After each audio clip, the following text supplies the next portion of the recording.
our next bite, we are gonna make a gnocchi to redeem this gnocchi.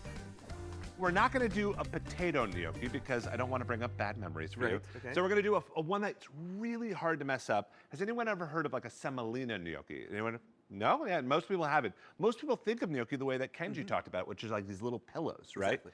Do you know what gnocchi means? Like what it translates to? Little cloud? Close. Pillow? It actually means lump. Lump. Lump. Okay. So anything lumpy, I guess. So the first step to this is we've got a little bit of water and we've got semolina. How do you describe semolina? It's like a kind of coarse flour. Exactly, durum wheat. Yep. So you just pour that into the water. This is actually, I've had Roman gnocchi many times, but I've never made it. Really? Never made it. Nope. I love it. I've I done love ricotta, teaching potato Kenji gnocchi, something. never That's made- cool. So you just whisk that together, almost like you're making polenta or something like that, right? This will thicken up after about 5 minutes. You can add a little bit of nutmeg, black pepper, and salt. Go for it.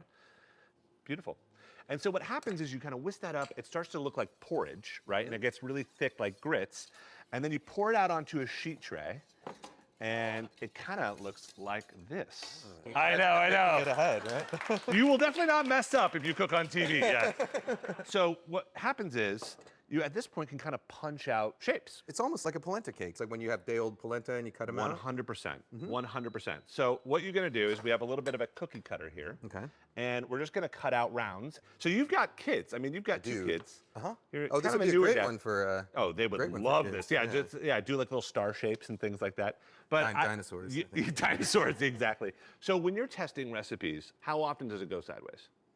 Often when you're testing recipes, you want it to purposely go sideways because you want to find out how would someone at home possibly mess this up, and how do you make sure that they don't? You know, so oftentimes with recipes, you want to kind of try and break them. Yep. You know, because it's not that people are bad at following instructions. It's that instructions don't universally apply to every situation, right? Totally. And everybody's kitchen's different. Everybody's hand size is different. Yes. There's all these things that can affect the way a recipe comes out. So yeah, oftentimes you will purposely try and make the recipe as poorly as You possible. gotta take it to the edge. Exactly, Absolutely. exactly. Guys, look at this. You wanna hold that up for everyone, Kenji, so everyone can see? It's kind of cool, right?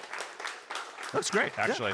So then we're gonna put some blue cheese over the top. You can use any cheese, yeah, but blue cheese over the, I know, that's not gonna suck. Just gonna sprinkle it Put over? right over the top. And then stick this under the broiler for like 2 minutes, 3 minutes until it kind of just melts up and you're good to go. Now, a question, did you cook growing up? Like, was this a thing eventually? I'll go put this in the broiler. Wait, I'm gonna get blue cheese off my fingers. Yeah.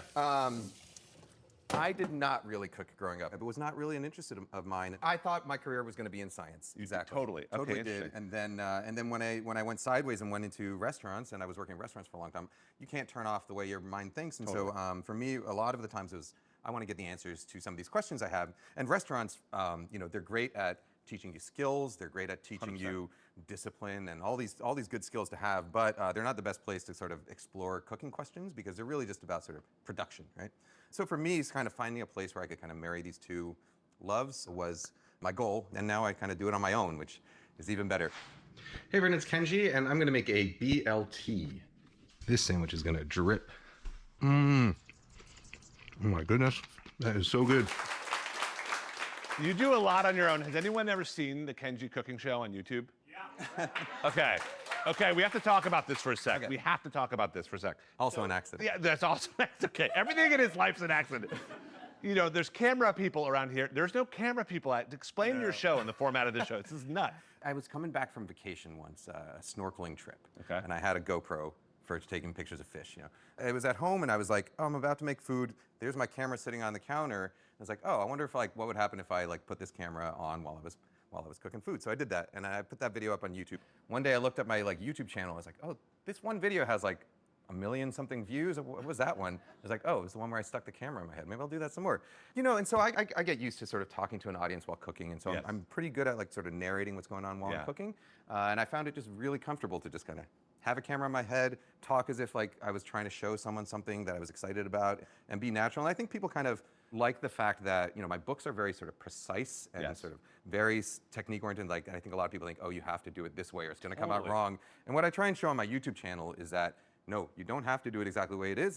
I'm cooking at home. I'm not following the recipes. I'm changing them around, and so I can sort of explain, hey, if you don't have this ingredient, you can use this one. I'm using this because my daughter loves this ingredient. Whatever it is, So I try and show how recipes are adaptable, and by understanding the technique behind them, then you can sort of be in charge of your own destiny.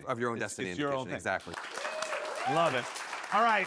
Well, check this out. This is what it kind of looks like once it's broil. Isn't that, That like is awesome? beautiful, That's yeah. stunning. We're gonna put a little brown butter sage situation on top Okay. of that. So this is already warm. We melt butter, right? And we take it kind of to browning, which scientifically that's just caramelization, right?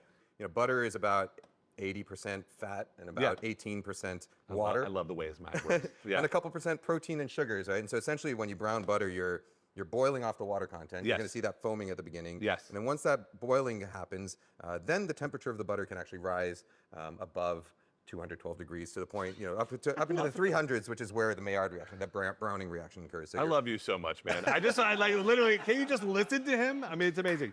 It's insane. All right, here in Washington State, we have amazing hazelnuts. So a little bit of hazelnuts and then some sage. And then we've got some finished right here. Do you want to just kind of spoon that over the top? Absolutely. Go for it. So you just take this brown butter and you just kind of, it gets kind of crispy and look at that. I know.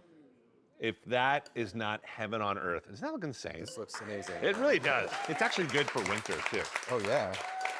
Guys, this is gnocchi that Kenji did not plunge.